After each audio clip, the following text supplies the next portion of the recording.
What's going on? I'm back for another vlog. I think I had a long enough hiatus, and I think it's time to get back into things. Recently I've had a lot of motivation to start doing these things again. And one of the things that came up, so I'm at like one of the bars around here. There's a university. I live by Hofstra University, and they have a club called Bangers, and I went there, and it was actually really nice. The bartender, I had $20. It's $20 to get in, and $20. I had $40 on me when I went in, and I had $20, and I came in at 12, and it closes at 12:30. And I went in, and I'm like, oh damn, I didn't know it closes at 2:30. Not 12:30. I went there at 12, and it closes at 2:30. So in the morning. So I go in and I'm like, oh damn. Well, whatever. I wanted to, meet people. Doesn't matter. So I go in, and I'm having fun. Like the music was nice. It wasn't like it was it was the right kind of music. They were playing Young Thug type stuff. It was a lot of it's my kind of pace music. I like to shuffle a lot, and it was music that you could actually dance to. Well, I like to shuffle, so I could shuffle to. And I get a call, a text message from my roommate, my old roommate. He's such a prick. Caleb, he's from Australia. That has nothing to do with it, but I just thought it adds to his character.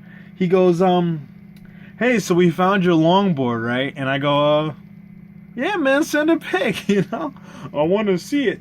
And he said, psych, it's at the bottom of a lake.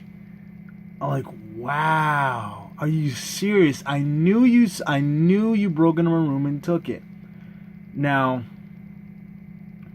it just kind of surprised me. I'm like, wow, he's 8 hours away and he texted me this thing.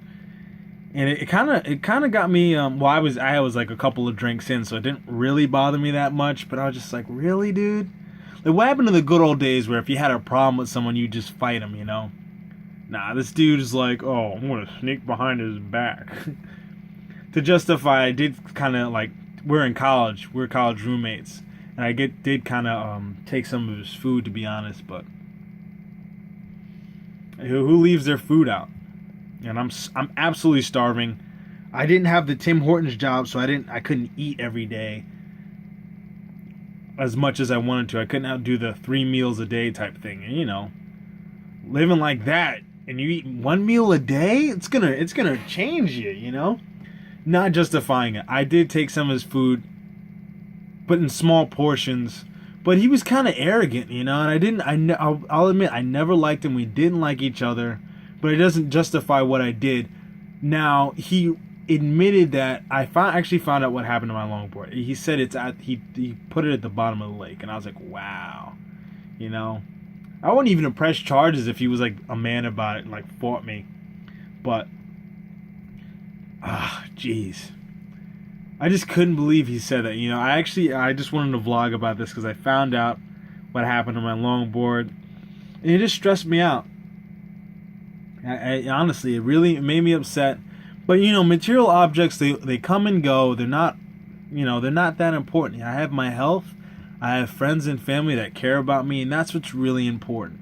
It's not about, oh yeah, skateboard was fucking awesome. Don't get me wrong. It was probably one of the best things that has ever happened to me. Because I just felt like for a while I was invincible. Even if I fell, if I did a trick, I felt awesome, I was just like, damn, Because one of the vlogs, I'm sure you guys remember, I fell, and I have like a scar on my chest right here. And I hit the floor, and I was like, damn, that really hurt. And it's still there.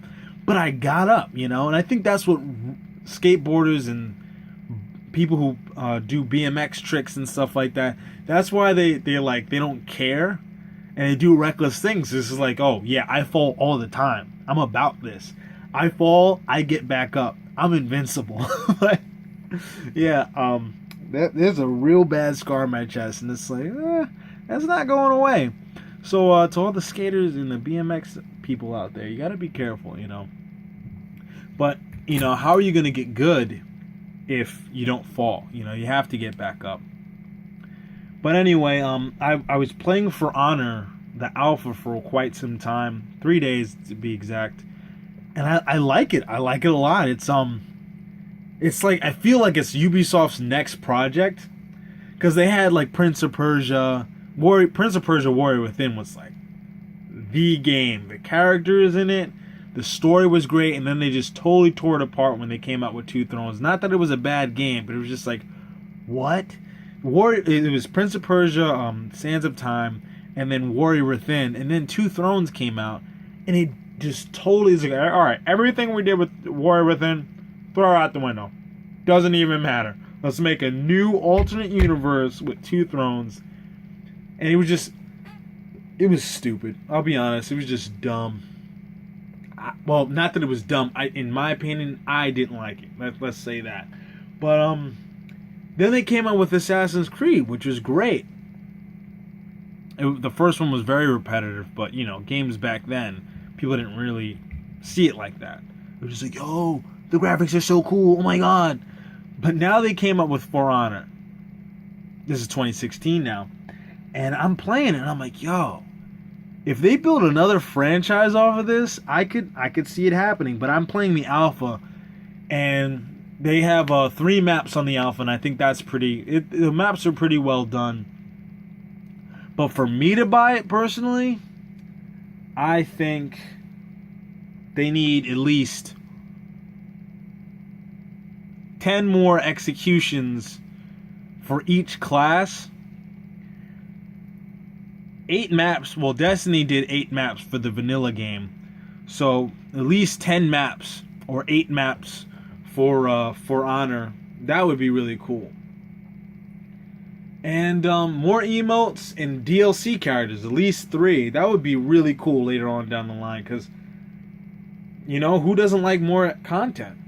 But I think if Ubisoft did that, they had at least 10 to 8 maps, more emojis, because people like aesthetic things like that.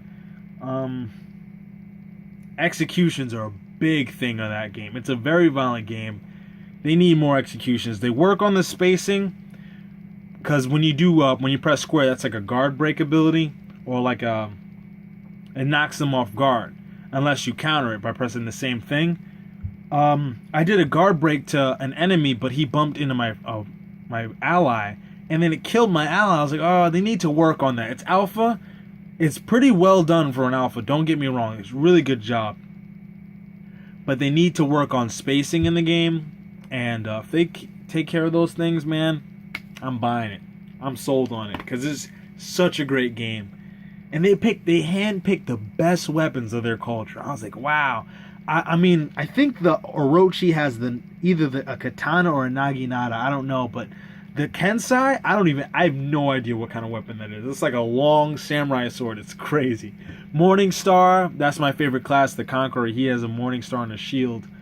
And I'm pretty sure the Warden has a claymore. You know, the axe and hatchet.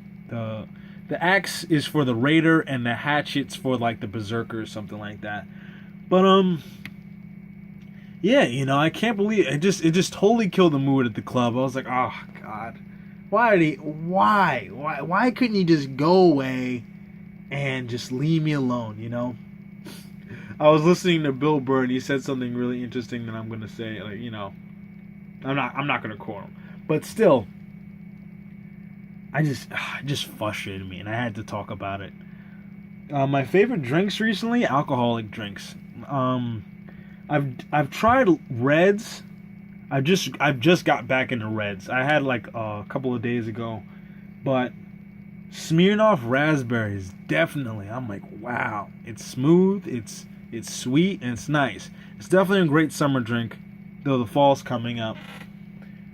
But one thing my roommate definitely said, because he's from Australia,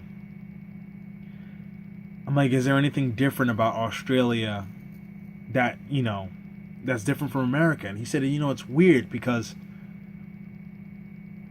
he's come here, and it's like I do the same things from Australia that I do here. You know, it's kind of the same type of things. And it always goes back to, like, we're all human. You know, we're all the same people, man, in a sense, you know. Some people can't do certain things, but we're all human. And I think, you know, we need to band together and stop pollution. I'm just being silly. But, thank you so much for watching. I'm Chris Faison. Like, subscribe, do whatever. Have a great day.